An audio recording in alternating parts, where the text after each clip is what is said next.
Good evening and thanks for watching Local 4 News at 10. I'm James Sears. 2 people are dead in a house explosion in rural Knox County. That is our top story tonight. It happened in Rapatee at Illinois 97 and North Street at about 11:30. Fulton County officials tell us emergency crews arrived to find the house had exploded and scattered debris in the roadway, on power lines, and in nearby homes. A gas leak was contained. We're told the house was fueled by a propane tank in the yard. Ameren crews are on the scene tonight working to restore power to area homes and fix damaged power lines. No one else was reported hurt in that explosion. The man at the center of a police standoff in Moline last night still has not been found. Police got a report of an armed suicidal subject in the 300 block of 5th Avenue about 5:30 yesterday evening. Detectives tell Local 4 News a crisis containment unit was called in because that 39-year-old man is a convicted felon with multiple active warrants out for his arrest. After an hours-long standoff, a search of the home came up empty. Police say there's no ongoing threat to the community. A reminder, if you see news happening, forward it to 4 on the free Our Quad Cities app. You can sign up for breaking news alerts, track the weather, also share videos and pictures you want to see highlighted here on Local 4. Rock Island honored 2 servicemen today for their passions for service. The Knights of Columbus hosted the 40th annual awards night. It spotlights the outstanding service of 1 police officer and 1 firefighter of the year. Tonight, Officer Pat Richter and firefighter Anthony Shuley took the awards home. They tell Local 4 News the recognition feels great.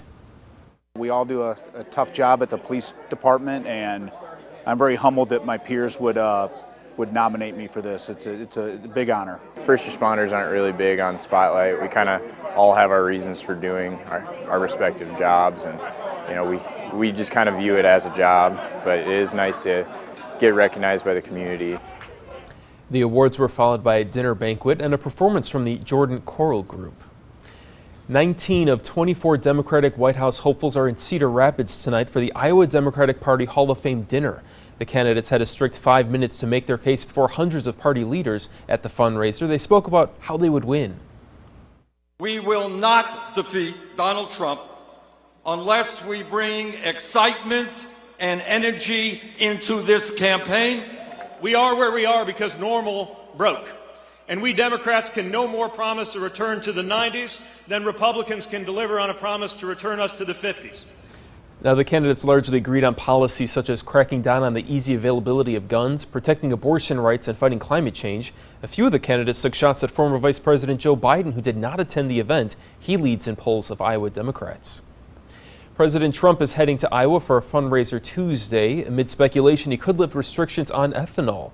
It's a move very important to corn farmers, as more than 1/3 of the U.S. corn crop is used to produce ethanol.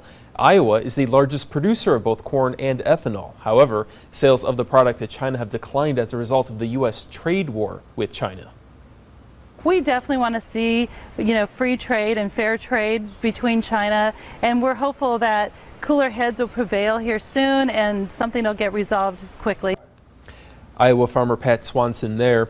Former Vice President Joe Biden making his second campaign trip to Iowa, also on Tuesday. Well, a first-of-its-kind workshop is giving female athletes a leg up on upcoming races. Genesis Physical Therapy and Sports Medicine in Davenport hosted a female athlete expo today.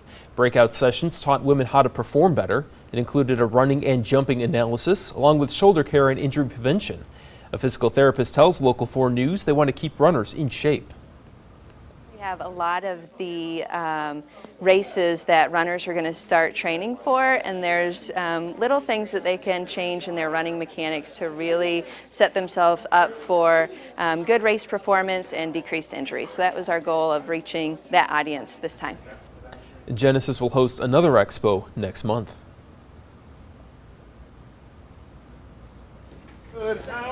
Like you should. African American men and boys went on an annual tuxedo walk from beyond the baseline to the Putnam Museum in Davenport this afternoon. That's where speakers gave their best advice on things like grooming, tying a tie, and manners. The well-suited tuxedo event is designed to instill positivity, pride, and purpose in young African American boys. The family-friendly Rock Island Artist Market is back for another year. Skeleton Key Art and Antiques in Rock Island hosted the event for its 4th year. Shoppers saw a variety of art, produce, and handcrafted goods, all made locally. Organizers tell Local 4 News the market not only showcases Rock Island talent, but also a different side of the community. Anything that we can do to bring people into Rock Island and maybe help overcome some misconceptions, I think, that are out there about downtown Rock Island. We're always very happy to contribute to a positive image of the downtown because we've had nothing but fantastic experiences. This year, 30 new vendors brought the total up to 120 vendors inside and out. Andy, it was a great weekend in the QC to hit up these festivals and fairs and really just anything to be outside. And by the time the rain rolled around this evening, really a lot of us had already kind of had our fun for the weekend. And there was a lot going on, though. Oh, there was. Yeah. Well, last night, today, just even right outside our door last night with the Gumbo Yaya. Yeah. Saturday was good. The majority of the day, Sunday, pretty nice. Now we've had a little bit of rain come through, and there are some